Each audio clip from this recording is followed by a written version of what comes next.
Ludovic Meunier est le ministre gabonais en charge de l'habitat et de l'urbanisme et du cadastre. C'est d'ailleurs notre invité dans ce numéro de votre émission. Le gouvernement s'exprime. Bienvenue à vous, monsieur le ministre, dans les studios de Gabon 24. Merci beaucoup, merci. Bienvenue également à vous qui nous suivez, monsieur le ministre, d'entre-deux-jeux. Quelle était la situation du secteur de l'habitat au 30 août 2023 notamment?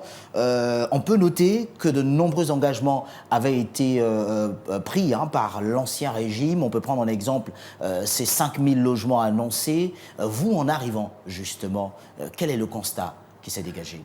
Merci, monsieur. Ce qu'il faut dire sur cette question, c'est-à-dire qu'avant le 30 août 2023, la situation n'était pas bonne. Nous avions trouvé un déficit en termes de logement de 300 000 logements en termes de déficit. Et au niveau des parcelles également, il y avait un gros déficit des parcelles. Ce qui, comme vous pouvez le constater, la majorité des Gabonaises, des Gabonais, était dans l'obligation, je pourrais dire, de fonctionner dans l'anarchie, c'est-à-dire qu'ils rentraient dans l'acquisition de gré à gré dans les quartiers, ce qui n'est pas normal. Et à chaque fois, ils se rabattaient à la nuit, cherchant à régulariser les situations foncières, tout simplement parce qu'avant le 30 août, le processus n'était pas bien suivi. D'accord. Et ce processus, je crois que depuis le 30 août 2023, avec la transition, nous cherchons à le remettre un peu en ordre. Mais ce qu'il faut dire, c'est que la situation était morose avant le 30 août 2023. Qu'est-ce qui a changé? Par exemple, pour l'obtention d'un titre foncier au Gabon, les Gabonais se heurtent à cette difficulté. Qu'est-ce qui a changé? Au niveau des démarches, par exemple, qu'est-ce qui a changé véritablement? Ce qui a changé au niveau des démarches, vous savez, quand nous arrivions, après le 30 août 2023, la lourdeur qui était au niveau de la NUTTC, en termes de régularisation des situations, nous avions mis un logiciel en place. Ce logiciel qui est plus ou moins impartial, qui amenait, je veux dire, les compatriotes, les collaborateurs de ce secteur, la NUTTC étant un bras séculier du ministère de l'Habitat, à suivre de façon impartiale les situations des Gabonais. Ce logiciel qui nous aide à mettre de la justice, c'est-à-dire à traiter de façon impartiale les demandes de régularisation, les demandes de traitement des dossiers fonciers au niveau de l'habitat. Et ça, nous l'avions mis en place. Et je peux vous dire qu'aujourd'hui, avec les chiffres que nous avions, nous constatons une grande amélioration dans ce secteur. Nous allons certainement en parler, tout ce qui s'est donné comme résultat à date. Justement, quelles sont les réformes qui ont été initiées sur cette question du foncier? Les réformes qui ont été initiées. Après le 30 août, nous avions, comme je vous ai dit, la situation n'était pas bonne. Après le 30 août, nous avions constaté qu'il y avait une lenteur forte au niveau de cette structure en termes de régularisation foncière. Mais je tiens à préciser que la mission première de l'Agence nationale de l'urbanisme des travaux topographiques n'est pas de faire la régularisation foncière. Sa mission est d'aménager les parcelles que les Gabonais constructibles, qu'on devrait allouer, qu'on doit donner aux Gabonais pour la construction des parcelles avec des titres fonciers. Mais vu que par le passé, ça n'avait pas été bien cadré dans ce sens, tout ce qu'avant le 30 août, cette structure faisait, c'était des régularisations. Bon, maintenant, après le 30 août, en regardant cette situation, on ne pouvait pas sortir systématiquement. Donc, nous avions mis en place un système, c'est-à-dire que nous avions changé de logiciel. On a mis un logiciel au GUE, un outil au GUE qui permet d'accélérer et de mettre l'équité, l'impartialité dans le traitement des dossiers des Gabonais.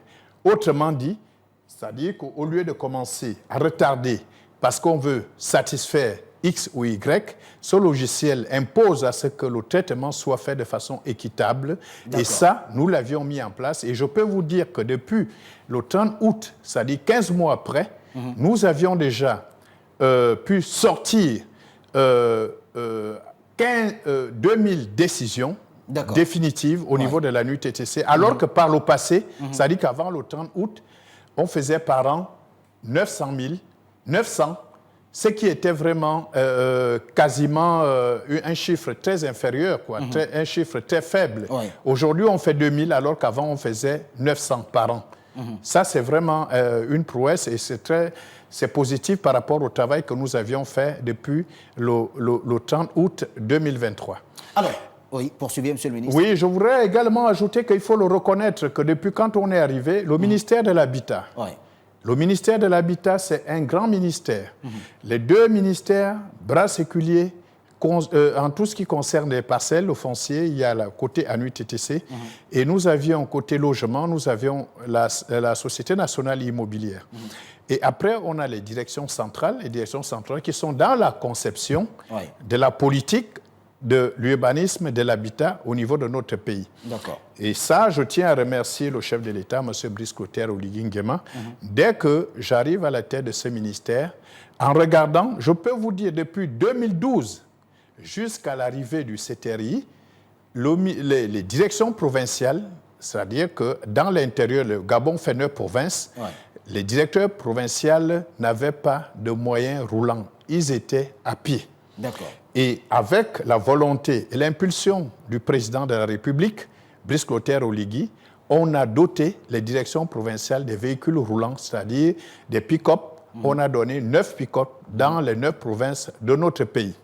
Ça, c'est des réformes. Et ça, je peux vous dire que c'est un facteur très important pour l'amélioration du travail du ministère de l'Habitat.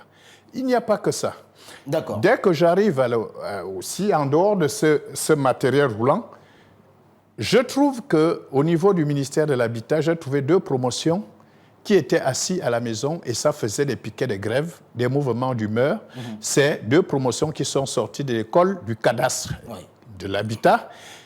Ils n'ont jamais eu de pause budgétaire. Ils sont sortis à l'école avec la volonté de M. Brice Clotaire Oligui Nguema. Je me suis rapproché, j'ai rencontré le chef de l'État et je lui ai dit, je n'arrive pas à travailler parce que les collaborateurs qui sont sortis de l'école du cadastre, ce qui est tout à fait normal, demandent à être intégrés à la fonction publique. Autour de pratiquement 275 personnes gabonais, je dis bien gabonais, et ça, je peux vous dire encore, je tiens à remercier le chef de l'État, M. Brice Clotaire Oligui Nguema, qui a compris et il a accepté et il m'a demandé qu'est-ce qu'on devrait faire. Donc, il a donné quitus à ce que ces Gabonais soient intégrés à la fonction publique. D'où l'attribution des 300 postes budgétaires que vous aviez entendu, qu'on a donné au ministère de l'Habitat. Ça, c'est des grandes réformes, c'est-à-dire pour renforcer la capacité technique de ce ministère. Donc, le président a donné 300 postes budgétaires à ce secteur qui est très important pour l'habitat et l'urbanisme dans notre pays.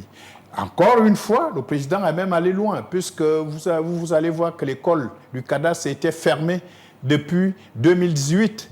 C'est seulement l'année 2024, avec la volonté du chef de l'État. Il a dit qu'il faut ouvrir cette école pour former les Gabonais, pour que les Gabonais puissent développer.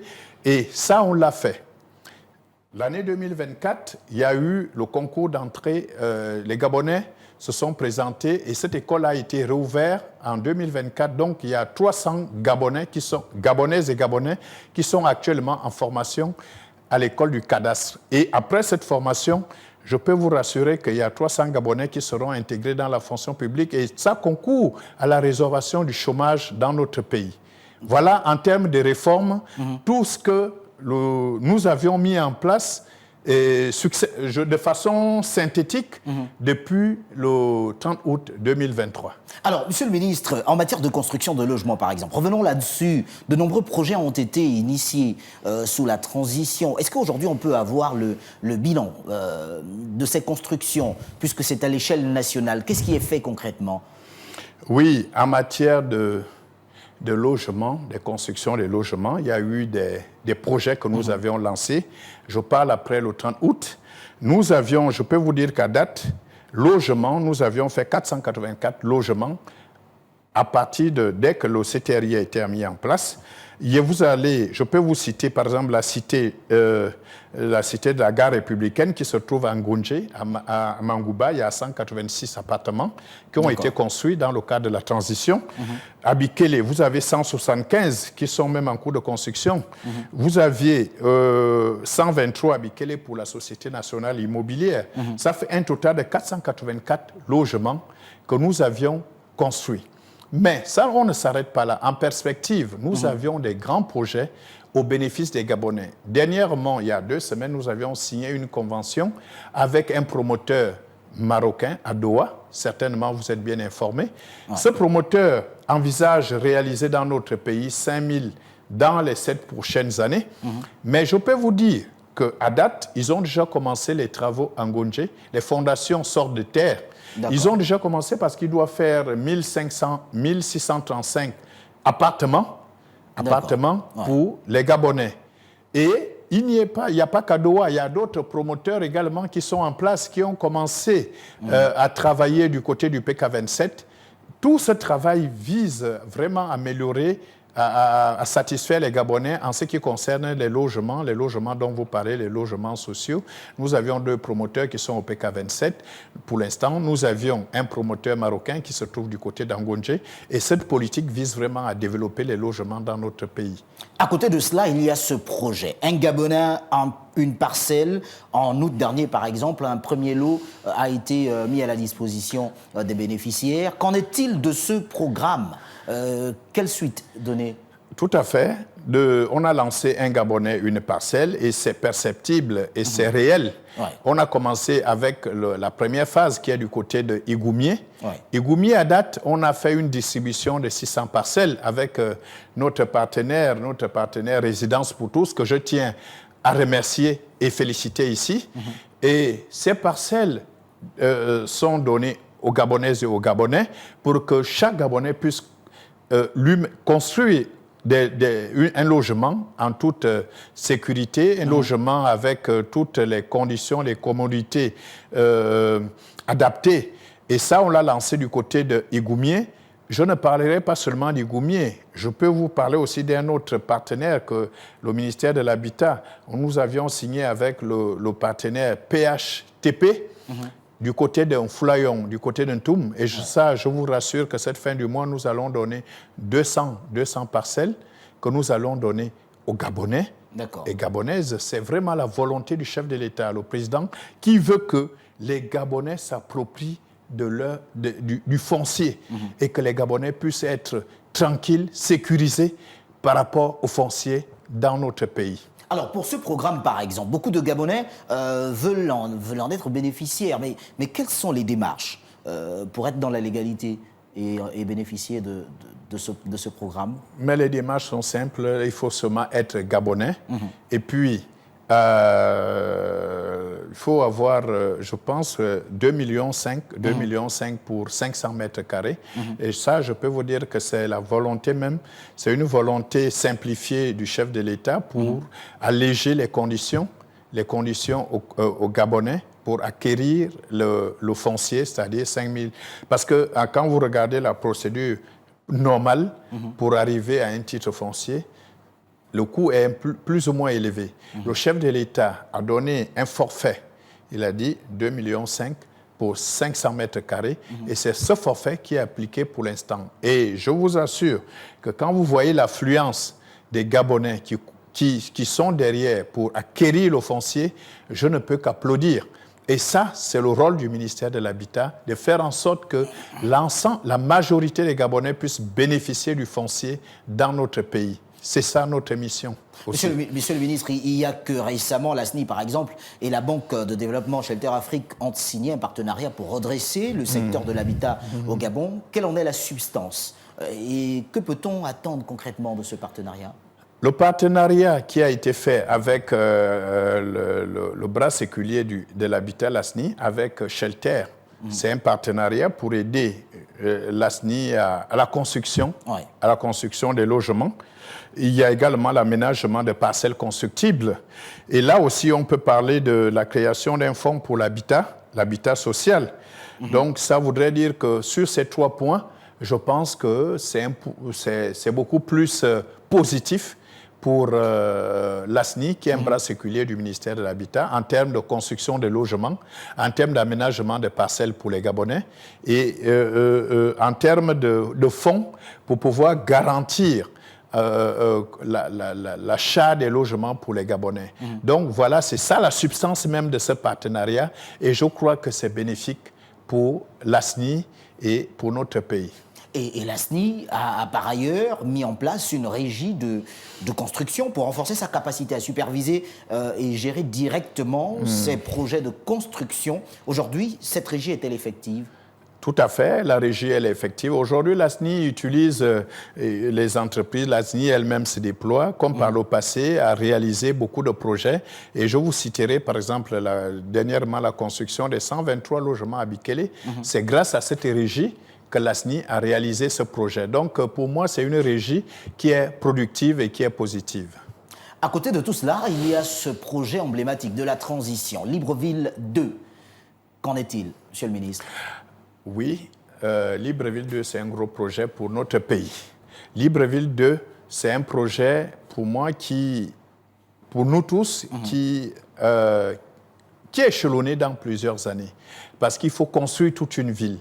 Une ville, quand on parle d'une ville, avec tout ce qui est comptant à l'intérieur, comme vous le savez, les infrastructures, les structures sanitaires, scolaires. Donc, ça existe, c'est effectif, sauf que nous sommes encore au stade de développement des études qui sont en cours. Mais ce projet va se réaliser, nous sommes en train de travailler, mais on ne peut pas penser que ça peut se réaliser en quelques mois. C'est un projet, il faut attendre quelques années, mais ça va se réaliser. Les études sont en cours, mais c'est un projet, vraiment, c'est une ambition qui va exploser notre pays dans le développement. Et en juillet 2024, le chef de l'État exigeait la baisse, par exemple, des coûts de logements sociaux. Finalement, est-ce que le président de la transition, le général de brigade Brice Clotaire Oligui Nguema, a été entendu ? Pour la baisse des coûts des logements, oui, le président Brice Clotaire Oligui Nguema a estimé, il est très conscient, il est soucieux de vraiment aider les Gabonais. À ce niveau, en termes de coûts de logement, nous, le président a donné ce signal et ça a été entendu. Ben, il s'avère que par rapport à ce point, nous devrons vraiment travailler pour permettre à ce que les logements soient à bas prix. Autrement dit, c'est-à-dire que nous, au niveau même de l'État, parce que pour que les maisons soient à bas prix, il faut que l'État accompagne les promoteurs. Il faut que l'État, en termes de VRD, ce qu'on appelle VRD, c'est-à-dire voirie et réseaux divers, l'État doit accompagner les promoteurs pour que les prix des maisons soient réduits. Mais l'État, c'est vous, Monsieur le ministre. Oui, qu'est-ce que vous avez prévu de faire ? Justement, ce que nous avions prévu de faire dans ce sens-là, avec, vous êtes certainement bien informés, nous battions au niveau du ministère de l'Habitat pour que le Fonds national de l'habitat, qui était destiné à régler ces problèmes, revienne au ministère de l'Habitat. Et c'est ce fonds-là qui va travailler pour les VRD, c'est-à-dire les voiries réseaux divers. C'est le Fonds national de l'habitat et à partir de là, nous allons aider les promoteurs, la Société nationale immobilière à faire des maisons. Et une fois, nous, l'État, nous accompagnons notre bras séculier, les maisons seront très, très, très moins chères. Et ça permettrait à ce que les compatriotes qui chercheront à acquérir des maisons, qui les gagnent à des prix très réduits. Et c'est ce travail que nous faisons. Et ça, on a commencé, comme vous le savez très bien, avec le Fonds national de l'habitat. Le ministère de l'Habitat se bat à ce que le Fonds national de l'habitat, qui est un fonds qui doit régler les problèmes de voirie, de réseaux divers, électricité, eau, et tout ce qui est vraiment, c'est pour contribuer à ce que les maisons soient prix abordable pour l'ensemble des Gabonais. C'est le Fonds national de l'habitat.